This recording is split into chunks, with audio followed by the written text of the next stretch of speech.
Remember, I got into Disney at 21, so the imposter syndrome was extremely high and very, very real. I spilled cereal over my laptop and I lost hundreds and hundreds of artworks. You know that whole I am 14, this is very deep phase? Oh my gosh. And I kid you not, I quit digital art so fast because I could not comprehend what it was like to look at a screen and draw on a tablet somewhere else.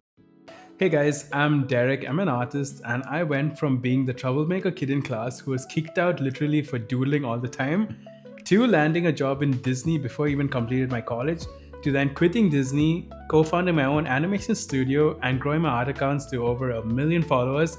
And here I am to take you through my entire art journey. Alright, so let's go. Now, as a kid, I used to draw about anything and everything that interested me, right from dinosaurs to vehicles to cricket players to wrestlers to anything I was interested in. And that took a turn when people started telling me that I was actually good at it and I could pursue it as a career. And I was like, wow, you can draw and get paid money for it. That is mind blowing. So I had two main phases in high school that I can remember. And I'm sure that some of you guys will be able to relate to one or maybe both of them.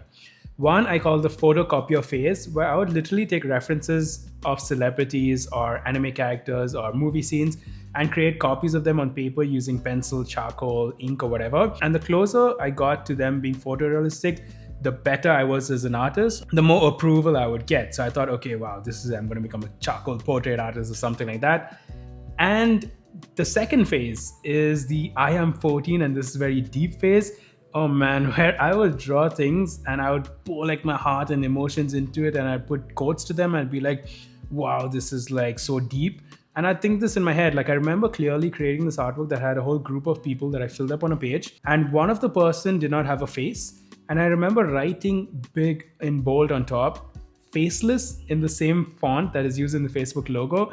And I was like, wow. You know that whole I am 40 and this is very deep phase? Oh my gosh, I did not want to go back to that. But yeah, I would put a lot of quotes and put these deep drawings and all of that together. But anyway, I took a lot of these artworks, a mix between these deep artworks and the portraits and all of that, put them in a file, and I applied to one college, which happened to be in my city, called Shrishti Institute of Art, Design and Technology, and I got in. So that's where I went to for my art degree, which was a bachelor's in digital media arts. Now, when I got to art college, it was crazy because this was the first time that I'm being surrounded by people who are like-minded, but also so different because I am a traditional artist. People came being animators, graphic designers, filmmakers, dancers, anything and everything to do with the arts, the creative arts, it was covered. College was when I went a bit crazy and tried anything and everything, and I kid you not, my goals and skill set changed at least 10 times throughout my college phase. And I'm going to tell you the key moments that brought me to where I am today. So in my first semester, I had this project where we were given a book where a scientist had written poetry and we had to do something about it. So I remember making 9 illustrations with ink on paper and submitting that as an assignment. And my professor, his name is Ajay, he's my favorite professor, he took those illustrations of mine and without telling me sent them to the author. He's on an island in US somewhere. And what that ended up being was that the book got republished with my illustrations in it officially, where I had to make 35 illustrations. And now I became a published illustrator. And this was so big that it even came out on the newspapers that this college boy has linked up with an MIT professor and they put out a book together, all of that. So I started getting a lot of offers to illustrate books, and I thought like that was the thing, like that was it. But a lot of them didn't play out too well, and I decided to try out my hand at digital art. This is mainly because I could see everyone around me with a laptop and a Wacom tablet and making art and making a lot of cool stuff on Photoshop and animating and all of that. So I was like, okay, cool, I'm going to try this. And I kid you not, I quit digital art so fast because I could not comprehend what it was like to look at a screen and draw on a tablet somewhere else. Me being a traditional artist, my ego did not allow me to make bad art at the first go.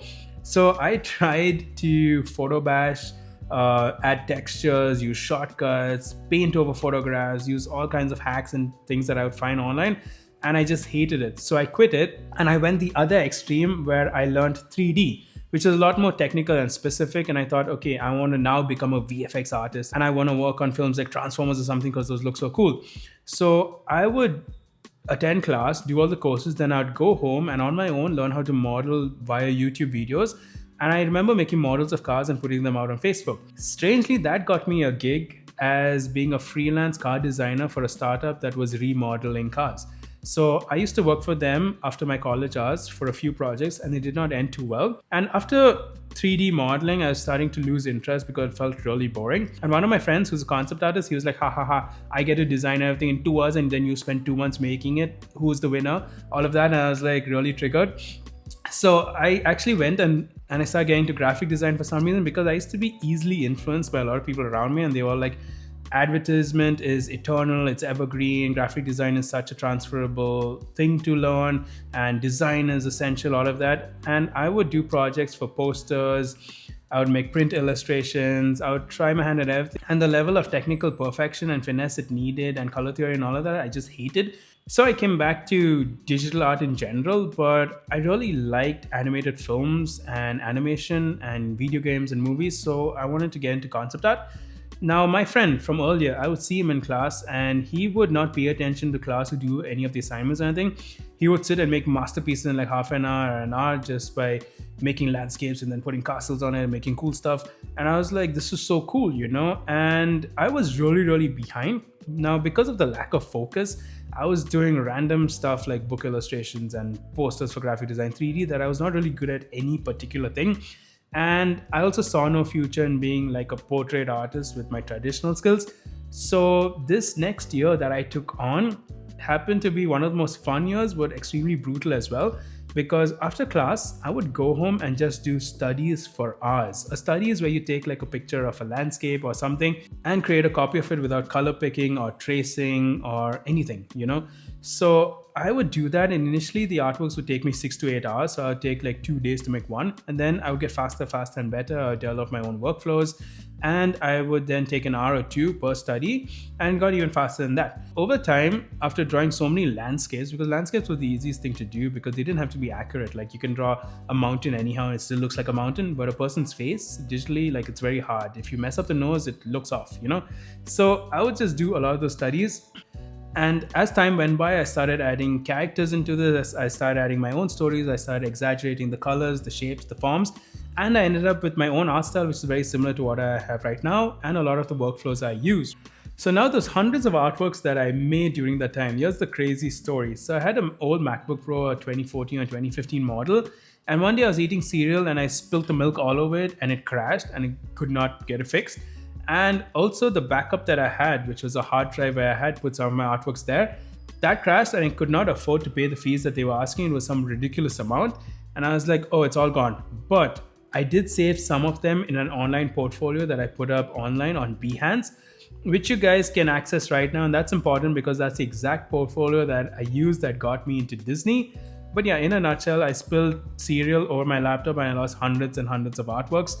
But yeah, So now Disney ended up coming to my college because they had this 6-month internship program where they would look for students all over India and have them make animated shows for them over a span of 6 months. So they came to my college, and the person who came to interview me ended up being my future boss. He saw my work and was really impressed with the volume and the quality. You guys can see it in that Behance Portfolio that I've linked below. And he was like, can you make an animated short for us, a show concept for us with the pilot episode in 6 months? I was like, yes. And I had never animated much before that. Like, I was one of the worst animators in my class. I'm still not a big animator. I'm more of a background artist and a biz dev artist, but I know the basics. And I was like, yes, I'll do it because it's Disney, right? Like, who would say no to that? So I got in. And the cool part is that my college was also like, okay, this is a 6-month-long internship. We can make this replace your final semester. Just whatever film you make and show at Disney, let that be a final college project as well. It'll be a collaboration of some sort. So I got into Disney without completing my college for that internship, and later they hired me before I even graduated from college. So that was another big lesson I learned, where your portfolio matters the most, not the approvals you get, not the degrees or any of that, right? You got to back it up with your work always. So now I'm in Disney making this film over the period of 6 months, and I ended up doing it, and I animated everything on Photoshop. I don't know if I can show it to you guys here, but it was okay, not that great. Okay, but anyway, I got hired back into Disney and I had 2 main jobs. One is to continue making show concepts like this, which I had to pitch every month, where you have to come up with the backstory, the world design, the character design, the scripts, a pilot episode, at least what it looks like, or a storyboard or something. And there were a few others who were hired for the same role as well, and they ended up becoming some of my closest friends ever. So yeah, my Disney family is amazing. Now, that was the first job. The second job was being an associate producer. Now, Disney had a lot of shows that were on air that they would hire outside studios to make and air it on the Disney Channel. So my role was to step in between the studio and Disney and make sure things got done on time, things looked good, things were as per the script, as per the story, everything was in line, and get them done on time. So I had to be over the studio and make sure that they were done as per the schedules, as per the timelines, as per the budgets, everything. And yeah, that was fun in a way. I guess it was a bit administrative, but I really, really loved the animation development team. That was amazing. I learned so much there. Now, while I was at Disney, I felt like an imposter because I'm like, do I even deserve to be here? Remember, I got into Disney at 21, so the imposter syndrome was extremely high and very, very real. So what I would do was that I would take classes outside of Disney. I would do courses on schoolism, and I would try and improve my skills wherever I could in terms of just drawing skills, fundamentals, anatomy, animation, anything and everything that I could, I would do during the nights or during the weekends. So I would work a lot, and there were two main art series that I did during my time at Disney that helped me define a lot of my future career to come and where my art style went. The first was a daily life series where instead of writing in my journal, I would make one artwork per day of a moment that happened in the day, and I'll try to do that every single day for 2 years. I made about 150 to 200 artworks for each of those years because I could not draw every single day. I know I failed at it, but still that's over 300 artworks in 2 years for that. And the second series was called like my Living in Bombay or my Mumbai life series, where I had moved to the city to work in Disney, and it was my first time properly living there. So I tried to capture how it was to live there in a bunch of artworks, and that did really well for helping me improve as an artist and also gain some recognition on social media and also create things that were a lot more relatable. I worked in Disney for almost 3 years. And during my time there, I also made friends with the marketing team. I worked on projects for them, and I worked on the live action team, and I did projects for them as well. So it was all fun and good. And then the pandemic hit, like boom. So I moved out of Bombay back to Bangalore, where I'm from. And I worked there for about 6 to 8 months. Then when I went back to Bombay, a lot of things have changed. The teams have changed. Living there, I just could not live there in Bombay much anymore. I still live also in like a one room kitchen. Like it was small, like my life there was not the most comfortable, but I had fun. I enjoyed it. Okay. Like life there was like, now that I think about it. But then I left Disney, but I still continued working as a freelancer for the live action team because they wanted me to work on this live action show as a concept artist and storyboard. So I continued doing that for another 6 months. And I also did a lot of freelance projects for some of the studios that I had worked in through Disney. They hired me as a freelancer after that for also concept art and storyboard work. And this was in 2020. So when I had moved back to Bangalore, 3 of my other close friends from college were also in Bangalore at the same time. And we decided to form an artist collective. We were like, what if we 4 come together and make some animation project and put it out for the world to see? And we did. And that collective ended up being an animation studio called Studio Sideline, which you can Google right now. And the first project that we officially did as a studio was for Love, Death, Robots on Netflix. And we did a project for them. I didn't do much. I'm not the animator over here. It was mostly Silesh and Preetham. But yeah, as a studio, I had some of the most fun and had some of the most leveling up experiences because we held each other accountable. We worked on so many indie projects.